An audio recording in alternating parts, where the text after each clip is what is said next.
இனிமே கண்ணை மூடிட்டு கடலை எண்ணெய் வாங்கலாம். ஏன்னா மந்த்ரா கடலை எண்ணெய் இதயத்தின் தயாரிப்பு. வறுக்க பொரிக்க ஏன் எல்லா சமையலுக்கும் மந்த்ரா தான். மந்த்ரா கடலை எண்ணெய் அபார ருசி, ஆரோக்கியமான உடல் நலம்.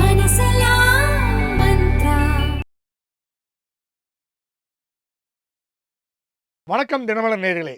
பல்வேறு அரசியல், பொருளாதார, சமுதாய பிரச்சனை அலசு கொடுத்த நிகழ்ச்சியில் இன்று நம்முடைய மூத்த பத்திரிகையாளர் டெல்லி ராஜகோபால் அவர்கள் வந்திருக்கார். வணக்கம் சார். நமஸ்காரம் பா. நமஸ்காரம் சார். இன்னைக்கு டீலிமிட்டேஷன் பற்றி பரபரப்பாக பேசப்படுது. குறிப்பாக தமிழக முதல்வர் ஒரு வீடியோ வெளியிட்டிருக்கார். அதுவும் கடும் எச்சரிக்கையோட வெளியிட்டிருக்காரு. மத்திய அரசை அப்படியே மத்திய அரசு ஆடக்கூடிய அளவுக்கு ஒரு மிகப்பெரிய எச்சரிக்கை வெளியிட்டிருக்காரு. அந்த வீடியோ பரபரப்பாக பேசப்படுது. எப்படி சார் பார்க்குறீங்க அந்த வீடியோ பற்றி? அந்த வீடியோவை நானும் கண்டேன். முதலமைச்சர் மு.க. ஸ்டாலினுக்கு புரிதல் இருக்கிறது என்று தான் நான் நினைக்கிறேன். இந்த டீலிமிட்டேஷனை பற்றி வரக்கூடிய அந்த பில்லில் அப்ஜெக்ஷன் என்ன இருக்குங்கிறது தெரிவிக்காமல் வீடியோ விட்டு அது அண்ணாமலையினுடைய எதிர்ப்பையும் பார்த்தேன், மற்றும் பல எடப்பாடி பழனிசாமியுடைய எதிர்ப்பையும் பார்த்தேன் மு.க. ஸ்டாலினுடைய வீடியோவிற்கு. ஆக மொத்தம் அவருக்கு புரிதல் இல்லை என்று தான் என்னால் சொல்ல முடியும். காரணம், டெல்லி மிக பரபரப்பாக இருக்கிறது. திராவிட முன்னேற்ற கழகத்தினுடைய 23 எம்பிக்கள் ஓட்டு போடவில்லை என்றால் காங்கிரஸ்காரர்கள் போட போகிறார்கள். ஆக மொத்தம் இண்டி கூட்டணியில் பிளவு வருமா?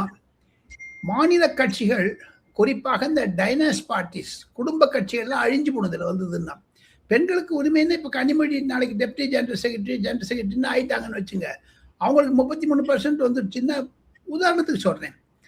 அகிலேஷ் யாதவ், திரிணாமுல் காங்கிரஸ், இவங்களுக்கெல்லாம் கஷ்டமா இருக்கும். டீலிமிட்டேஷன் வந்ததுன்னா நார்த் இந்தியாவில் பிஜேபி ஜெயிக்கிறது கூட கஷ்டம் கூட நான் சொல்லலாம். ஏன்னா 850 சீட் சொல்லியிருக்காங்க. இப்போ அந்த டீலிமிட்டேஷன் பெண் ரிசர்வேஷனுக்கு அதுக்கு வேற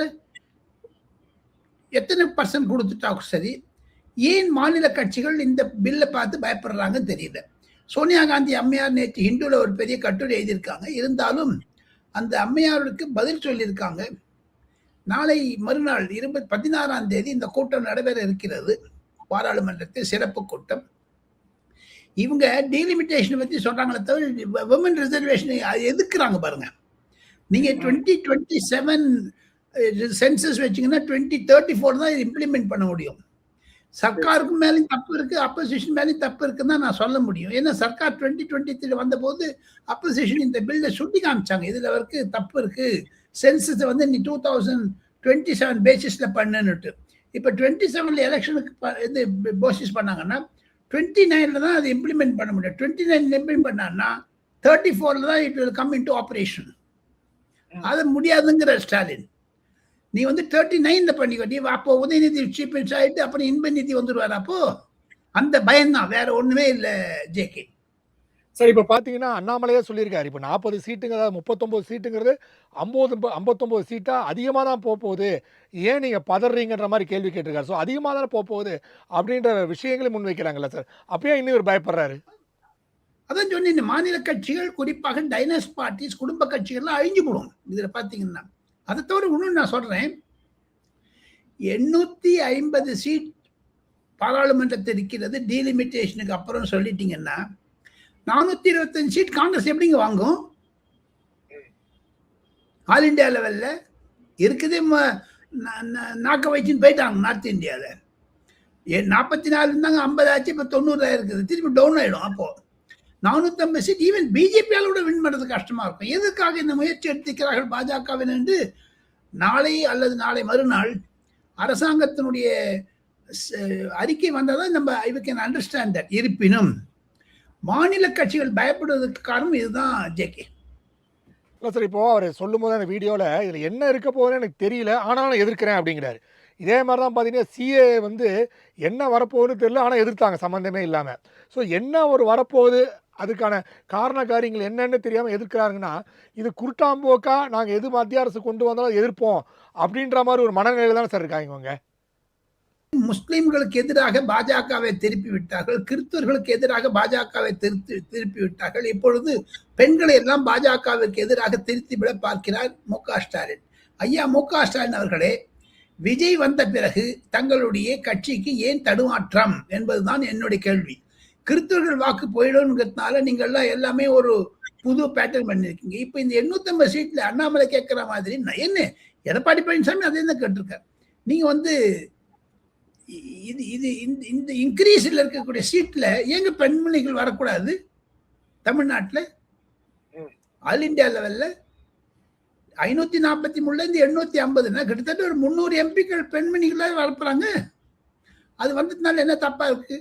ஆல் இந்தியா லெவல்ல நேற்று பிரதமர் விமென்ஸ் கான்ஃபரன்ஸ்ல பேசும்போது கூட சொன்னாரு, அனைத்து பெண்மணிகளுக்கும் அதிகாரம் தர இருக்கிறோம், ராணுவத்தில் தந்திருக்கிறோம், விமானத்தில் ஆபரேஷன் சிந்தூர்ல பைலட் பண்ணது ஒரு விமன் ஆபீசர், நேவியில வந்து கேப்டனா பண்றதுக்கெல்லாம் பண்ணிட்டு இருக்காங்க. எல்லாத்தையும் இப்போ இந்திய சுதந்திர தின விழாவோ அல்லது குடியரசு தின விழாவிலோ டெல்லியில் நடக்கக்கூடிய பேருந்து ஒரு கண்காட்சிகள் எல்லாம் பெண்கள் தான் டிஎஸ்பி லெவல்ல எஸ்பி லெவல்ல லீட் பண்றாங்க. அந்த அந்த ஊர்வலத்தை வண்ண காட்சி ஊடுகத்தெல்லாம் இப்போ சந்திரயான் போய் நிலால இறங்கிச்சு, அதை அடுத்து போய் சக்தின்னு பேர் வச்சிருக்காரு இந்தியாவுடைய பிரசிடென்ட் லேடி. ஸோ பெண்களுக்கு அதிகமாக தெரிகிறது. எல்லாத்தோட ஒன்னே ஒன்றுப்பா, வட இந்தியாவில் இருக்கிறத பார்த்த இந்த கவுல் பெல்ட்ல எல்லாம் பிஜேபிக்கு நல்ல ஸ்ட்ராங் ஹோல்டு இருக்குது. சின்ன சின்ன கான்ஸ்டிடுவன்சி ஆடு இப்போ 4 லட்சம் இருக்கிறதெல்லாம் 3 லட்சம் 2 லட்சம் ஆச்சுன்னா பிஜேபிக்கு எஃபெக்ட் இருக்கும். அதை கண்டு தான் பயப்படுறாங்க. 2029 பிஜேபி கண்டிப்பாக மத்திய அரசாங்கத்தில் ஆட்சிக்கு வந்துவிடும் என்பதுதான் அவர்களுக்கு இருக்கக்கூடிய பயம். தன்னுடைய மகனையோ பேரனையோ முதலமைச்சர் ஆக்குவதிலிருந்து பாஜக தடுக்குகிறது என்று சொல்லுகிறார்கள். சார் அவர் ஒரு 5-6 பாயிண்ட் சொல்லியிருக்காரு. தமிழ்நாட்டை பாதிக்க வகையில் சட்ட திருத்தம் இருந்தால் சும்மா இருக்க மாட்டேன் அப்படின்னு ஒரு விஷயத்தை சொல்லுறார். தொகுதி அந்த வரைவுகளை தொடர்பாக சட்ட திருத்தத்தை இந்த கூட்டத்தில் தாக்கல் செய்ய உள்ள திட்டம் வந்து எனக்கு தெரிஞ்சிருக்கு. அதாவது வந்து மிகப்பெரிய திட்டமாக, சதி திட்டம் மாதிரி அவர் அதை வரவேற்கிறாரு. அதை எப்படி சார் பார்க்குறீங்க? எஸ்ஐஆருக்கும் அதே தான் செஞ்சாங்க, டீலிமிட்டேஷன் செய்ய போறாங்க. இவருக்கு என்னங்க கஷ்டமா இருக்குது? அதுல இவங்க தான் 39 சீட்டு 59 கொடுக்க போறாரு. ஒன்னும் என்ன உங்களுக்கு தேவை? என்னத்துக்கு பயப்படுறாரு? குடும்பம் 2026 சட்டசபை தேர்தலில் தெருக்கு தெரு, வீட்டுக்கு வீடு ஒரு விரோதத்தனமான திமுகவிற்கு அரசுக்கு எதிராக இருக்கக்கூடிய ஒரு சூழ்நிலை தான் அவர் பார்க்கிறார். நான் சமூக வலைதளங்களில் ஜேகே பார்க்கிறேன். ஒரு நாள்ல அந்த எக்ஸ் பதிவு ட்விட்டரை தாண்டிங்கன்னா இந்த மந்திரிக்கு எதிர்த்த போராட்டம், அந்த மந்திரிக்கு எதிர்த்த போராட்டம், விவசாயிகள் போராட்டம், சீஃப் மினிஸ்டர். ஆனால் தமிழக ஊடகங்கள்ல அதில் வருது கிடையாது. சோசியல் மீடியாவில் நிறைய வருது. அந்த பயம் விஷயத்தை தெரியாதே அவர் பாட்டில் ஒரு அடிச்சு விட்டுருக்காரு. சார் இன்னொரு விஷயம் சொல்லியிருக்காரு, 50-60களில் இருக்கிற திமுக மாதிரி நீ கொண்டு வர பார்க்காதீங்க. அப்போ இருந்த அந்த திமுகவை திருப்பி பார்க்க போறீங்க நீங்கள் இந்த மாதிரி கொண்டு வந்தீங்கன்னா.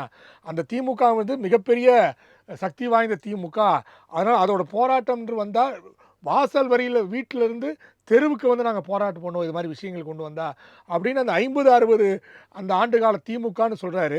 நம்மளாம் இப்போ பிறக்கவே இல்லை நாங்கள்லாம். ஸோ அந்த 50-60 ஆண்டு திமுக என்ன சார் சொல்ல வர்றாரு? அப்படி சத்தியவாணி முத்து, KA மதியழகன், KA கிருஷ்ணசுவாமி, பாவூர் சண்முகம், மா முத்துசுவாமி, நெடுஞ்செழியன், மதியழகன் போன்ற எல்லாம் இருக்காங்க. இப்போ யார் இருக்காங்க? எல்லாமே சாப்பாட்டு ராமர்களாக தானே இருக்கிறாங்க. எல்லாருமே ஊழல் கேஸ் இருக்குது. இன்னும் இப்ப இருக்கிற திமுக எங்க வீக்கா இருக்குதுங்களே. இப்ப இருக்கிற திமுக பாதி பேர் நெத்தியில் விபூதி இருக்கிறாங்க, நாம் போட்டுக்கிறாங்களே. இப்ப இருக்கிற திமுக வந்து என்னென்ன சொல்றது, இந்துக்களுக்கு விரோதியாக இருக்கிறதுனால அதே மாதிரி ராமர் கல்லெட்டு அடிப்பாங்களே. இப்ப திருப்பியும் சொல்லுங்க பாப்போம். பிராமணருக்கு குடியுமே எடுத்தாங்க 1950-60. அந்த யாரும் ஹிந்தி எஜுகேஷன் பயப்படுறாரா, பயப்படுத்துறாரா?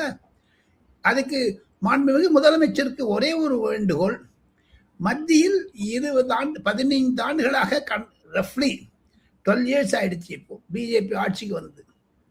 அதை கண்டு பயப்படுகிறீர்களா? அதுவும் பாஜகவும் 1980 இருந்த பாஜக இல்லை, 2026. அதையும் தெரிஞ்சு கொள்ள வேண்டும் மு.க. ஸ்டாலின் அவர்கள். காரணம் என்ன என்று கேட்டால், நரேந்திர மோடி நெசுக்குகிறார் தமிழகத்தினுடைய அரசியல் கட்சி. எடப்பாடி பழனிசாமி நெசுக்குகிறார், விஜய் நெசுக்குகிறார். அந்த பயத்துல ஏதோ ஒரு ஸ்டேட்மெண்ட் கொடுத்துருக்கார் வித்தவுட் ரியலைசிங். காரணம் அவர் கோவம் ராகுல் காந்தி வரலைங்கிறது. அதை மோடி பார்லிமெண்ட்ல ரொம்ப பிரமாதமா மோடியும் மல்லிகார்ஜுன் கார்கே பேசிட்டு எனக்கு பில்லுக்கு சப்போர்ட் பண்ணுங்கிறார். நாளைக்கு இந்த டீலிமிட்டேஷன் பில்லுக்கு லோக்சபால வந்தா விமன்ஸ் பில்லுக்கு எல்லா விசிட்டர்ஸ் கேலரியில் டிஸ்டிங்விஷ் விசிட்டர்ஸ் கேலரி எல்லாம் தமிழ்நாட்டிலிருந்து கிட்டத்தட்ட ஒரு 100 பெண்கள் வர இருக்கிறார்கள். நாளை மறுநாள் இருக்கிறோம். அங்க இருக்கக்கூடிய 850 சீட் இருக்குதுங்க பப்ளிக் கேலரியில். பார்லிமெண்ட் நடக்கிறதுக்கு மெத்த மேல இருக்குது. அது முழுக்க முழுக்க விமன்ஸ் வரப்போறாங்க. பிரைம் மினிஸ்டர் நேற்று மீட்டிங்கில் பேசிட்டு எந்த மாநிலத்தில் இருந்தாலும் அந்த மாநிலத்து எம்பிக்கள் ஒருவேளை டெல்லிக்கு சென்றால் பூச்செண்டு கொடுத்து அனுப்புங்கள் பெண்களுக்கு, அங்கங்க ஆர்கனைஸ் பண்ணுங்கிறாரு. அது பெரிய விழா மாதிரி பண்றாங்க. ரொம்ப ஹைப் பண்ணிட்டார் பிரைம் மினிஸ்டர். அதை பார்த்து பயப்படுறாரு மு.க. ஸ்டாலின். வேற ஒண்ணுமே இல்லை சார். மல்லிகார்ஜுன கார்கே நேற்று சொல்லும்போது என்ன சொல்லியிருக்காருன்னா, இந்த 33% இவங்க சட்டமாக்குதலுக்கு முக்கியமான விஷயம் என்னன்னா, தமிழகம் மேற்கு வங்காளம் தேர்தல் தான் காரணம், இது ஒரு கண் துடைப்பு, ஐ வாஷ் தான் இது அப்படின்னு சொல்றாரு சார். எப்படி பாக்குறீங்க? அப்ப ஐவாஷ் சொல்லிட்டு கலைஞர் வந்து மு.க. ஸ்டாலின் கலைஞருடைய மகன், மாண்புமிகு கலைஞருடைய மாண்புமிகு மகன் ஏன் வந்து நாங்க 1960 பண்ணுவோம் ஜகா வாங்குறாரு, டிக்குன்னு சிலம்பாட்ட ஆட போறாரு. 1950 60 நானே பிறகு நீ சொல்ற மாதிரி நீங்களும் பறக்கல, இவரு பிறந்தார சொல்லுங்க. 61 இந்த மத்திய வந்துடுவாரு திருப்பியும். KM சாமி என்னங்க பேசுறாரு? நம்ம மல்லிகார்ஜுனுக்கு சப்போர்ட் பண்றாரு. இந்த பில்ல காங்கிரஸ் ஓட்டு வந்து 2000 மெஜாரிட்டி ஜெயிச்சுப்படும். திமுகவும் திரிணாமுல் காங்கிரஸும் விலக்கப்படும். இப்ப பாருங்க, பிஜேபியும் திமுகவும் ஒண்ணுன்னு மம்தா பானர்ஜி ஸ்டேட்மெண்ட் கொடுத்தாங்க. இப்ப திமுகவும் மம்தா பானர்ஜி எதிர்க்கிறாங்க. அவங்க 2 பேரும் ஒண்ணு சேர்ந்துட்டாங்களா பிஜேபி எதிர்க்க? இது என்னங்க கதை இது? தோல்வியினுடைய பயத்தில் முதலமைச்சர் மு.க. ஸ்டாலின் ஏதோ தரமுடாக பேசுகிறார். சார், இப்போ நீங்க அதை சொல்லும்போது இந்த ராகுல் காந்தியோட அந்த பயணம் என்பது வந்து அவர் வராத காரணத்தால் தான் அந்த மன உளைச்சலுக்கு ஆளாயிருக்காரு ஸ்டாலின்றீங்க. அதாவது சரியா பார்த்தா நாளைக்கு 15ஆம் தேதி ஒரே மேடையில் வந்து இணைந்து பிரச்சாரம் மேற்கொள்வார் ஸ்டாலின், அதாவது ராகுல் காந்தின்னு சொல்லப்பட்டது. பல்வேறு பேச்சுவார்த்தைகள் பேசப்பட்டும் கூட, முகுல் வாஸ்னிக்கு வந்து மூலமாக பேசப்பட்டும் கூட எந்த விதமான நடவடிக்கை எடுக்கப்படவில்லை. அவர் கமலஹாசன் மூலமாக கூட பேச்சுவார்த்தை நடத்தி பார்த்தார்கள் ராகுல்கிட்ட, அப்போ கூட அவர் வந்து அவர் செவி சாய்க்கவில்லை அப்படின்னு சொல்ல ஒரு செய்தி வந்திருக்கு. ஸோ இவ்வளோ தூது விட்டும் கூட பிரதமர் கூட ஒரு 3 வாட்டி வந்தார், அமித்ஷா கூட வரப்போகிறார், நட்டா கூட வந்துட்டு போயிட்டார். ஆனால் அங்கிருந்து எந்த விதமான ஒரு தலைவரும் வராத காரணம் ஒரு மிகப்பெரிய கேள்விக்குறியாக பார்க்கப்படுது. முக்கியமான ராகுல் காந்தி தமிழ்நாடு விசிட் என்பது கேள்விக்குறியாக இருக்குது. அது எப்படி சார் பார்க்குறீங்க? எனக்கு கிடைக்கக்கூடிய தகவல்கள், ராகுல் காந்தி மீது மு.க. ஸ்டாலின் மிக கோபமாக இருக்கிறார். பீகாருக்கு அவசரமாக சிறப்பு விமானத்தில் சென்ற மாண்புமிகு முதலமைச்சர் மு.க. ஸ்டாலின் அவர், முத்துவேல் கருணாநிதியுடைய மகன் அவர்களே, தாங்கள் ஏன் ஓட்டுச்சோரி என்று சொல்லி பீகாருக்கு பறந்தீர்கள்? பீகாரில் தாங்கள் இந்தியில் பேசாமல் தமிழெழுத்து பேசியது இந்தியில் டிரான்ஸ்லேட் பண்ணாங்களா? அதுக்கு போனாங்க. இப்போ உங்க தேர்தல் பிரச்சாரத்துக்கு தேஜஸ்வி யாதவ் வந்தாரா? அண்டை மாநிலமான கேரளாவிற்கு பின்னாரை விஜயனை சப்போர்ட் பண்ணி தேஜஸ்வி யாதவ் பேச வந்தாரு. ஏன் தமிழ்நாட்டுக்கு வரல? செகண்ட், தமிழகத்தில் இருக்கக்கூடிய காங்கிரஸை திமுக விலைக்கு வாங்கி விட்டது. DMK has purchase Tamil Nadu Congress என்பதுதான் ராகுல் காந்தி மனதில் இருக்கிறது. அதனால தான் வரல. அது அவருக்கு புரிஞ்சிடுச்சு. செல்வ பிறந்தகை கூட சொல்லியிருக்காரு பாருங்க ஜேகே, நான் வந்து தேர்தல் முடிஞ்சோடனே ரிசைன்மெண்ட் 23ஆம் தேதி சாயங்காலம் ரிசைன்மெண்ட் வர. அப்போ ஆக மொத்தம் தமிழகத்தில் காங்கிரஸ் தொகுதிகளில் திமுக வேலை செய்வது இல்லை ஜேகேப்பா. எனக்கு நிறைய விஷயம் கிடைக்குதுங்க டெல்லியில. அதே மாதிரி திமுக தொகுதி காங்கிரஸ் வேலை செய்ய, காங்கிரஸ் தேர்தலில் திமுக வேலை செய்யல, எல்லாமே டவுன் பண்ணிட்டு இருக்காங்க. அந்த கோபத்தில் தான் இவர் ராகுல் காந்தி மேல இருக்கிற கோபம். DMK has purchase Tamil Nadu Congress செல்வ பிறந்தகைன்ற சொல்றாங்க. அதை பாருங்க, ஜோதிமணியும் சொல்றாங்க பணம் வாங்கிட்டாங்கன்ட்டு. அப்புறமா வந்து ஹசீனா சையதுங்கிற ஒரு பெண்மணி அவங்க சொல்றாங்க பணத்தை கொடுத்து வாங்கிட்டாங்கன்னுட்டு. ஆக மொத்தம் தமிழகத்தில் இந்த பைசா வாங்கி டிக்கெட் கொடுக்குற கல்ச்சர் தமிழ்நாட்டில் வளர்ந்ததேன்ட்டு ஒரு மன வருத்தமாக இருக்கிறது ஜேகே. அதனால்தான் ஸ்டாலின் இப்படி கூட ஒரு மன தடங்களாக பேசிக்கொண்டு இருக்கிறார். சார், இப்போ வந்து ஆனால் சிலர் என்ன சொல்கிறாங்கன்னா, ஸ்டாலின் விருப்பப்படுறாரு ராகுல் வர்றக்கணுன்ட்டு தமிழ்நாட்டில். ஏன்னா வந்து திமுக மீது ஒரு மிகப்பெரிய தவறான அபிப்பிராயம் ஏற்படும் ராகுல் காந்தி வராமல் போயிட்டார்னா. அதனால் ராகுல் வந்தால் சிறப்பாக இருக்கும் அப்படின்ட்டு ஸ்டாலின் விரும்புவதாகவும் அதை ராகுல் மறுப்பதாகவும் சொல்லப்பட்டிருக்கேன் சார். கேலி கூத்தா இருக்குங்க இது. ராகுல் காந்தி மனசு அவரை புரிஞ்சுட்டார். அப்போ நான் ஒன்று கேட்குறேன், கனிமொழியை தூது அடிச்சார். கனிமொழி என்ன சொன்னார் ராகுல் காந்தி? என்கிட்ட ஆத்தென்டிக்காக நான் சொல்றேன். ஒரு சிடபிள்யூசி மெம்பர் தமிழ்காரன் தமிழ்ல சொன்னதை நான் சொல்றேன் உங்களுக்கு. எனக்கு வந்து மாநிலத்தில் ஆட்சியில் பங்கு வேண்டும், அதனால தான் கட் பண்ணிட்டாரு ஸ்டாலின். ப. சிதம்பரம் மூலமா சர்க்கியூட் மூக்கை இப்படி தொடறதுக்கு முன்னாடி இப்படி தொட்டாங்க. இதெல்லாம் உங்களுக்கு புரிஞ்சுக்கலையா அவரு? என்னங்க இன்னொரு விஷயம் சார், நீங்க சொல்லும்போது ராகுல் காந்தி புரிஞ்சுக்கிட்டார், அதாவது வந்து காங்கிரஸ்காரங்களை பர்ச்சேஸ் பண்ணிட்டாருன்ட்டு புரிஞ்சுக்கிட்டாரு அப்படின்னு சொல்லும்போது அதே வார்த்தையை தான் விஜயும் சொல்லியிருக்காரு. காங்கிரஸ்காரங்க வந்து எல்லாம் வந்து எங்கள் பக்கம் தான் இருக்காங்க அப்படின்னு சொல்லும்போது கிரீஷ் ஷோடங்கர்லேருந்து செல்வ பெருந்தைகள்லேருந்து பலரும் எதிர்ப்பு தெரிவித்தாங்க. அதாவது தாவேகா பக்கம் போகணும்னு சொன்ன கிரீஷ் ஷோடங்கர் கூட கிடையாது, அப்படிலாம் கிடையாது, காங்கிரஸ்காரங்க எங்கிட்ட தான் இருக்காங்க, விஜய் பக்கம் யாரும் இல்லை அப்படின்னு விஷயத்தை சொல்லியிருக்காரு. ஸோ உண்மையாகவே காங்கிரஸ் ஆதரவாளர்கள், உண்மையான காங்கிரஸ் அனுதாபிகள்லாம் விஜய் பக்கம் இருக்காங்களா சார்? ஒன்னே ஒன்று ஜேகே, இருக்காளோ இல்லையோ அது வேற விஷயம். தமிழகத்தில் திமுகவும் காங்கிரஸ் ஒன்னா இல்லையே. நீ why do compare with Vijay? Vijay என்ன சொல்றாரு, எங்கிட்ட பேசியிருந்தாலும் ரியல் காங்கிரஸ் ஆகும்போது ராகுல் காந்தி ரியல் காங்கிரஸ். அதை தவிர இன்னொன்று சொல்றேன், இதே முகுல் வாஸ்னிக் கிட்டக்கையும் இதே கேசி வேணுகோபால் கிட்டையும் டிஆர் பாலுவும் கனிமொழியும் கேட்டிருக்காங்க, விஜய்க்கு ஏன் சப்போர்ட் பண்றாரு ராகுல் காந்தி, அப்ப ரியல் காங்கிரஸ் எல்லாம் செல்வ பெருந்தகை இல்லையான்னு. அது ராகுல் காந்தி பை சொல்லியிருக்காரு, Selva Perunthagai is your agent அப்படிலாம் சொல்லியிருக்காரு. ஸோ ஆக மொத்தம் அந்த கருத்து வேறுபாடு அங்கதான் டக்கர் ஆகுது, அங்கதான் டிக் அடிக்குது. ஓகே சார், இப்போ வந்து கடந்த மக்கள் பேசிக்கிறது போன்ற விஷயங்களில் பார்த்தீங்கன்னா கடந்த ஒரு 3-4 நாட்கள் ஒரு எடப்பாடி தன்னோட பிரச்சாரம் துவங்குவதற்கு முன்பு திமுக லீடிங்கில் இருந்த மாதிரி இப்போ எடப்பாடி பிரச்சாரத்தை துவங்கிய பிறகு திமுகவோட நிலை மிகவும் மோசமான சூழ்நிலை ஏற்பட்டிருக்கு அப்படின்னு சொல்லப்பட்டிருக்கு. எடப்பாடியோட பிரச்சாரம், அவரோட செயல்பாடுகள், அவரோட பேச்சு போன்ற பொதுமக்களை கவர்ந்திருக்கு. ஸோ பெருவாரியான வாக்குகளை வந்து எடப்பாடி பெறக்கூடிய அதிமுக பெறக்கூடிய சூழ்நிலை இருக்குன்னு சொல்லப்பட்டிருக்கு. அதே மாதிரி விஜய் அவரும் பிரச்சாரம் போறார், பட் பெரிய அளவுக்கு போக முடியல. இது எப்படி சார் தமிழ்நாடு நிலவரம் எப்படி பார்க்குறீங்க சார்? தமிழ்நாட்டில் திராவிட முன்னேற்ற கழகத்திற்கு எதிராக ஒரு எதிரால ஆன்டி இன்கம்பன்சி வேவ் நடக்குதுங்க. சிம்பிள். அதற்கு எதிரொலியாக நான் 2 காரணங்களை சொல்லி தினமலர் நேயர்களுக்கு, உரைகள் நேயர்களுக்கு புரிதலை, என்னுடைய புரிதலை நான் சமர்ப்பிக்க விரும்புகிறேன். எங்கெங்க டிஎம்கே மினிஸ்டர்ஸ் போனாங்களோ அங்கெல்லாம் ஒன்று அதாவது சொல் மேல அடிக்கிறாங்க, சொல்லடி, பேசுறதுக்கு முடியல, கேள்வி கேட்கறாங்க ஜனங்க. 8000 ரூபாய் கொடுத்தது நெகட்டிவ் ஆயிடுச்சேன்னு சில டிஎம்கே எம்பிஸ் பேசுறாங்க. நீங்க இங்க தெருக்கு வந்து என்ன பண்ணல, ஸ்ட்ரீட் லைட் போடல, இதுக்கெல்லாம் ஒரு எம்எல்ஏக்கு இருக்கக்கூடிய ஒரு தொகை கார்பரேஷன் வேலை செய்யறதுக்கெல்லாம் எம்எல்ஏ கிட்ட கேட்கறீங்களாமான்னு ஒரு எம்பி பேசுறது கூட நான் சமூக வடத்தில் பார்த்தேன். முதலமைச்சர் மு.க. ஸ்டாலின் தஞ்சாவூருக்கு போகும்போது அவருக்கு விவசாயிகள் கருப்பு கொடி காண்பித்தார்கள், அது தொலைக்காட்சியில் காணப்படவில்லை. இரண்டாவது, கடந்த 6 மாதங்களாக எடப்பாடி பழனிசாமி அவர்கள் 234 தொகுதிகளில் 200 தொகுதிகள் சுற்றுப்பயணம் செய்து விட்டார். நல்ல ரிசப்ஷன், நல்ல கிரௌடு. அது திமுகவிற்கு எதிரலை காண்பிக்கிறது. பொதுமக்களிடையே கள்ளச்சாராயம், கஞ்சா மற்றும் ட்ரக், மருத்து பொருட்கள், இதெல்லாம் ஒரு ஒரு ஒரு நெகட்டிவ் இம்ப்ரெஷனை கொடுக்குதுங்க. செகண்ட், விஜய்க்கு 6 கூட்டம் போட்டிருக்காங்க இது வரைக்கும். கரூருக்கு முடிச்சிட்ட அப்புறம் 6 கூட்டம். அந்த 6 கூட்டத்தையும் டேக் இட் ஃப்ரம் மீ, அந்த 6 கூட்டத்தையும் எக்கச்சக்கமான ஜனங்க வருது. அதை பார்த்துட்டு ஸ்டாலின் பயப்படுறாரு. முதல்ல ஸ்டாலின் நினைச்சாரு இவங்க ஏடிஎம்கே ஓட்டை கட் பண்ணு, இப்ப டிஎம்கே ஓட்டு கட் பண்ணவே. அதனாலதான் இன்னைக்கு கிறிஸ்துவர் அமைப்புகள்லாம் திமுகவுக்கு ஓட்டு போடுங்கிறாங்க. அப்ப விஜய் வாண்டாகுமா அப்போ? ஸோ இந்த 2 கட்சியும் நெகட்டிவா இருக்கிறதுனால தான், பொது நலங்களுடைய நெகட்டிவா இருக்கிறத உசுப்பி விடுவதற்காகத்தான் மத்திய அரசாங்கத்தை எதிர்த்து இந்த போர்க்கொடி கொடுக்கிறாரு.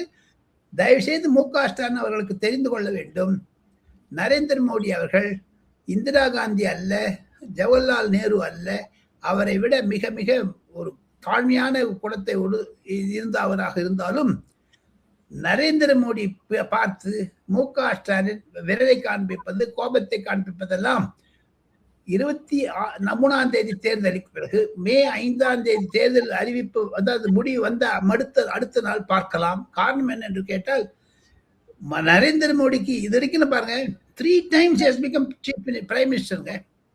மு.க. ஸ்டாலின் அண்டர்ஸ்டாண்ட் பண்ணிக்க முடியுமா sir north Indian politics? Communist கட்சி கேட்கறதெல்லாம் ஜாலரா அடிச்சுன்னு உட்கார்ந்து இருக்காரு மு.க. ஸ்டாலின். என்ன சார் இது? 15 கோடி வாங்கிட்டு கம்யூனிஸ்ட்காரங்க டீ கடையிலும் ஜேஎன்யூ யூனிவர்சிட்டிலும் தமிழக ஊடகங்கள்ல உட்காந்து கம்யூனிஸ்ட் வேற எங்க இருக்குது? 5 சீட் வாங்க மனக்குடையோடு வாங்கிக்கிறோங்கிறார் அந்த ஜெனரல் செக்ரட்டரி. சிரித்து கொண்டே அழுகிறோங்கிறாங்க மதிமுக. ஆக மொத்தம் உங்க கூட்டணியிலே தர்ம சங்கடம் இருக்குது. விடுதலை சிறுத்தை கட்சி உங்களுக்கு எதிர்த்து இருக்குங்க. ஒருவேளை தங்கத்தில் தொங்கு சபை மாதிரி ஏதாவது இப்ப எடப்பாடி பழனிசாமி லீட்ல இருக்காரு, அது எல்லாருமே உணர்றாங்க. டெல்லியிலிருந்து வந்த குறைந்தது 25 முதல் 30 சீனியர் பத்திரிகையாளர்கள், பல்வேறு தொலைக்காட்சிகளுக்கு ஆசிரியர்கள், என்னுடைய நண்பர்கள், என்னிடம் நான் மரியாதையாக சொல்லிக்கிறேன், என்னால் ட்ரெயின் செய்யப்பட்டவர்கள் பலர் என்கிட்ட அக்ரிடேஷன் வாங்கியிருக்காங்க. நான் central accreditation committee, Lok Sabha press advisory கமிட்டியில் மெம்பராக இருக்கேன், சேர்மனாகவும் இருந்தேன். அந்த மாதிரி இருக்கக்கூடிய சமயத்தில் வந்த நிருபர்கள் இப்பொழுது தலைமை ஆசிரியர்கள் ஆகியிருக்கார்கள். அவர்களாம் என்கிட்ட சொல்றது, தமிழ்நாட்டில் இபிஎஸ்க்கு ஒரு வேவ் இருக்குது, விஜய்க்கு ஒரு கிரேஸ்னஸ் இருக்குது, எடப்பாடி பழனிசாமி மூஞ்சில் ஒரு முகத்துல ஒரு களை தெரியுது, சிரிப்பு. ஆனா விளக்கெண்ணெய், தேங்காய் எண்ணெய், விளக்கெண்ணெய் வள கொழ வெண்டைக்காய் மாதிரி இருக்குது. திமுகவுடைய அமைச்சர்கள் பேச்சு, முதலமைச்சர் பேச்செல்லாம் கொழ வள என்று எண்ணெய் வழிகிறது என்றெல்லாம் சொல்லுகிறார்கள், ஆயிலி ஃபேஸ் என்று. இது மாதிரியான ஒரு செம்பத்தரை வைத்துத்தான் தமிழக தேர்தல் முந்துகிறது. தேர்தல் அமைப்பை வைத்துத்தான் மு.க. ஸ்டாலின் தனக்கு மீது இருக்க கோபத்தை மோடி மீது திருப்பி விடுகிறார்கள். அந்த 26 பேர் வரமாட்டாங்களா சார்? அப்போ நாளைக்கு அந்த மீட்டிங்ல 25 ஒரே ஒரு கேள்வி, மு.க. ஸ்டாலின் அவர்களுக்கு எதிர்த்து ஓட்டு போடுவாங்களா, இல்ல வராத பாய்காட் பண்ணுவாங்களா? அப்போ கம்யூனிஸ்ட் கட்சிகளுடைய நிலைப்பாடு என்ன? அகில இந்திய கம்யூனிஸ்ட் கட்சி இதை வரவேற்கிறது. தமிழக கம்யூனிஸ்ட் கட்சியின் நிலைப்பாடு என்ன? அகில இந்திய காங்கிரஸ் இதை எதிர்க்கிறது. தமிழகத்தினுடைய காங்கிரஸுடைய நிலைப்பாடு என்ன? இதெல்லாம் அவங்க சொல்லணும். மு.க. ஸ்டாலின் பதில் சொல்லணும். ஒருவேளை இந்த தேர்தல் தோற்று போச்சுன்னு வச்சுங்க, இது பாராளுமன்றத்தில் இந்த டீலிமிட்டேஷனும் சரி, விமென்ஸ் ரிசர்வேஷனும் சரி, வாயில வயிற்றுல அடிச்சுன்னு கத்துவாங்க தேர்தல் பொழுது. யாரு? பிஜேபி காரங்க. அந்த பயம் இருக்குது காங்கிரஸ்காரனுக்கு வட இந்தியாவில. ஸ்டாலினுக்கு என்ன போச்சு? அவர் தமிழ்நாட்டில் இருக்குதோ இல்லைன்னு போடுவார் அவர் பாட்டில். ஆக மொத்தம் அகில இந்திய அரசியலை புரிந்து கொண்டு பேச வேண்டும் ஐயா ஸ்டாலின் அவர்களே. தங்களுக்கு இருக்கக்கூடிய ஒரு ஆளுமை மற்றும் மரியாதை, தங்களுக்கு இருந்த ஒரு பிடிப்பு, திமுக மீது இருந்த, அரசு மீது இருந்த பிடிப்பெல்லாம் போயிடுச்சு. ஒரு சீஃப் செக்ரட்டரி சான்ஸ் பண்ணதுக்கு அவ்வளோ தப்பு தப்பு தப்பு தப்பு பரதநாட்டியம் ஆடுறாங்களே எல்லாரும் சேர்ந்துட்டு. என்னங்க ஆகுது? சீஃப் செக்ரட்டரி மாற்றக்கூடாதாங்க? இதெல்லாம் காரணத்தை வைத்துக் கொண்டுதான் அந்த விமென்ஸ் ரிசர்வேஷன் பில்லுக்கு எதிராக இருக்கிறது திராவிட முன்னேற்ற கழகம் என்பதைத்தான் என்னுடைய கருத்து. ஜேகே சார், இப்போ பார்த்தீங்கன்னா அந்த சர்வே, பல சர்வே தமிழ்நாட்டில் வருது. அந்த சர்வே எல்லாம் அந்த பெண் என்ற அமைப்பால் உருவாக்கப்பட்டதுன்றது எல்லாருக்குமே தெரியும். சபரீசன் அவர்களோட பெண் அமைப்பு தான் கொண்டு வருது. அதில் எல்லாமே பலரும் தவறான அந்த தேர்தல் கணிப்புகள்னு சொல்லப்படுது. ஆனால் நார்த் இந்தியாவில் வரக்கூடிய தேர்தல் கணிப்பு இவங்க விலை கொடுத்து வாங்க முடியாத சூழ்நிலை இருக்கக்கூடிய தேர்தல் கணிப்புகள் பலதும் எடப்பாடியாருக்கு ஆதரவாக, அதாவது அண்ணா திராவிட முன்னேற்ற கழகம் என்டிஏ கூட்டணிக்கு ஆதரவாக தான் வந்து கொண்டிருக்குது. இது எப்படி சார் பார்க்குறீங்க? வட இந்தியாவில் நாய்டா என்று சொல்லக்கூடிய ஒரு இடத்தில் மயூரியார் அருகே இருக்கிறது. அங்கு குறைந்தது 120 முதல் 150 தொலைக்காட்சிகளுடைய பீமிங் சென்டர்ஸ், டெலிகாஸ்ட் சென்டர்ஸ் இருக்குங்க. பெரிய இடங்க அது. ஃபிலிம் சிட்டி பேரு ஜேகே. அங்க ஒரு 10 தொலைக்காட்சிகள் மிக மிக பாப்புலர் ஆனது. India today, CNN IBN, times now, republic, அதே மாதிரி இது ஹிந்துஸ்தான் டைம்ஸில் இருக்கக்கூடிய வெப்சைட் இருக்குது. அதெல்லாம் டைம்ஸ் ஆஃப் இந்தியாவுடைய, டைம்ஸ் நவுக்கு இருக்கக்கூடிய தமிழ் செக்ஷனும் அவங்க வச்சுருக்காங்க யூடியூப்பில். இதெல்லாம் வச்சு பார்த்தீங்கன்னா ஒரு 15 முதல் 20 கம்பெனி அவுட் சோர்ஸ் பண்ணியிருக்காங்க. தேசிய அளவில் mood of the nation, mood of Tamil Nadu, mood of west பெங்கால்லாம் பண்ணுறதுக்கு ஜெய் முருகு என்று சொல்லக்கூடியவர். அது நம்ம ஜேவிசி ஸ்ரீராம் உங்களோட சேர்ந்து பண்ணார், சாணக்கியம் சேர்ந்து உங்களோட பண்ணார். அதே மாதிரி கருத்து கணிப்புகள் பலர் பல விதமாக செய்கிறார்கள். ஒன்னே ஒன்று சொல்கிறேன், across the television, either BJP support பண்ணுறதா, காங்கிரஸ் சப்போர்ட் பண்ணுறதா, எந்த கட்சி சப்போர்ட் பண்ணாலும் சரி, ஒரு நிலைப்பாடு வருகிறது. தமிழகத்தில் திமுகவிற்கு எதிராக ஒரு அலை இருக்கிறது. காரணம் போதைப் பொருள், காரணம் அதெல்லாம் கேட்குறாங்க. பாலியல் துன்பங்கள், தொல்லைகள், ஊழல்கள், இதெல்லாம் சொல்றாங்க. இப்போ நேற்று பிரைம் மினிஸ்டர் பூத் ஏஜென்ட்ஸ் பேசினார். என் பூத் என் மக்கள் என்ற தலைப்பில் சொல்லும்போது, ஆமா அது பேசியிருக்காரு. அதுக்கு எங்க ராகுல் காந்தி வந்து பேசல? அதெல்லாம் கூட அந்த கொஸ்டின் ஆன்சர்ல கேட்டிருக்காங்க, டைம்ஸ்னோட கொஸ்டின் ஆன்சர்ல. அதே மாதிரி ஆக்சிஸ் இந்தியா ஒரு கம்பெனி நல்லா பண்றாங்க. மும்பையில் இருக்கக்கூடிய ஜெயமுருகு என்று சொல்ற என்டிடிவிக்கு பண்றாரு. அவங்கெல்லாம் கேட்கறாங்க ஒரு கேள்வி, அதுக்கெல்லாம் தமிழ்நாடு போன்லயும் பஸ் நேரையும் பஸ். இப்ப ஜேவிசி நல்லா பண்ணியிருக்காரு, அவரும் நிறைய சர்வே பண்ணிருக்காரு, சாம்பிள் சர்வே நிறைய இருக்குது. இந்த பேக்ரவுண்ட்ல பாத்தீங்கன்னா அனைத்து சர்வேக்களும் திமுக 3வது இருக்கிற இடத்தை தள்ளப்பட்டாலும் ஆச்சரியப்படுவதற்கு இல்லை என்று நீங்க 8000 ரூபாய் கொடுத்து படப்படப்படன்னு போடுறீங்களே. பிரதி தினம் எல்லா பேப்பர்லயும் நீங்க விளம்பரம் கொடுத்தா கூட பொதுமக்கள் எடுத்துக்கலையாத்த ஒரு எதிர்ப்பு இருக்கு. உங்க கட்சி தோழமை கட்சிகளுக்கிட்டே எதிர்ப்பு இருக்கிறது, உங்க கட்சி உள்ளே எதிர்ப்பு இருக்கு. என்னங்க இது? அதை தவிர தமிழகத்தில் இருக்கக்கூடிய ஒரு இளைஞர்கள் சமுதாயத்தை கெடுத்ததுக்கு ஜனங்க மேல கொந்தடிச்சுன்னு இருக்காங்க. குறிப்பாக அக்ரேரியன் பெல்ட் அதெல்லாம் நெகட்டிவா இருக்குது. இதை தான் புரிந்து கொள்ள வேண்டும். அந்த புரிதல் தேர்தல் கருத்து கணிப்பில் தெரிகிறது. அதைத்தான் வட இந்திய தொலைக்காட்சிகள் பார்க்கிறாங்க. நீங்க சொன்ன மாதிரி அந்த பெண் நிறுவனம்னா மகளிர் நிறுவனம் பிஇ என்கிறத மறந்து போயிட்டு நான் பெண்ணை மறைவிலையோன்னு நினைச்சேன்.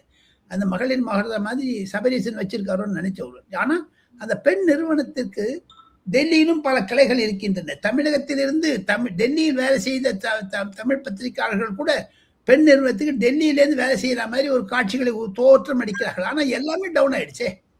தமிழ்நாட்டு தொலைக்காட்சிகள், பிரபல தொலைக்காட்சிகளில் பிரதிதினம் மாலை 6 மணி முதல் 8 மணி 9, 10 இந்த டிபேட்ல என்னதான் சொல்றாங்க சொல்லுங்க. எல்லாரும் தே சப்போர்ட்டட் டிஎம்கே. அவங்களாம் எங்க காணும் இப்போ? ஏன் விஜய் வந்துட்ட அப்புறம் ஏதோ பேசினாங்களே, எதோலாம் பேசினாங்களே, எங்க போயிட்டாங்க சார் அவங்கெல்லாம்? கடந்த பல ஆண்டுகளாக நானும் தினமதில் தாங்களும் அறிவீர்கள், டெல்லியில் இருக்கக்கூடிய கருத்தை நான் சொல்லுகிறேன். நான் தப்பா இருக்கலாம், ரைட்டா இருக்கலாம், நீங்க திட்டுங்க, எனக்கு ஒன்றும் ஆட்சேபம் இல்லை. ஆனா யதார்த்தத்தை மறந்து கொண்டு பேசுகிறார்கள். சர்வேல வந்துருதுங்களா உங்களுக்கு? உங்க உடல் அகத்தின் அழகு முகத்தில் தெரிகிறது, கண்ணாடியில தெரியுதுங்களே. உங்களுக்கு உடம்பு தெரியலன்னு தெர்மாமீட்டர் பார்த்தீங்கன்னா 102 இருக்குது ஜுரம் திமுகக்கு. அது 108 போச்சுன்னா அந்த திமுக ஐசியூல போட வேண்டிய நிலைமை வந்துடும். எப்படி 2024 தேர்தலிலும் 26 தேர்தலுக்கு முன்னதாக அதிமுக பிளவுபட்டதோ, அம்மையார் ஜெயலலிதா மரணம் அடைந்த பிறகு 2026 மே 5ஆம் தேதிக்கு பிறகு தமிழகத்தில் அதிமுகவிற்கு ஏற்பட்ட நிலைமை திமுகவில் ஏற்பட்டாலும் படலாம் என்பதுதான் திமுக எம்பிக்களே சொல்றாங்க. சென்ட்ரல் ஹாலில் போங்க, பார்லிமெண்ட்ல போங்க, திருமாவளவன் பார்த்தா டிஎம்கே எம்பி பேசுறது இல்லைங்க சார். காங்கிரஸ் எம்பியோடு யாருமே பேசுறது இல்லைங்க சார். மாணிக் தாக்கூர் சஸ்பெண்ட் செய்யப்பட்டார் பார்லிமெண்ட்லேருந்து, அதை ரிவோக் பண்ணாங்க. அதை ஆதரிச்சோ எதிர்த்தோ திமுக ஒரு வார்த்தை பேசல.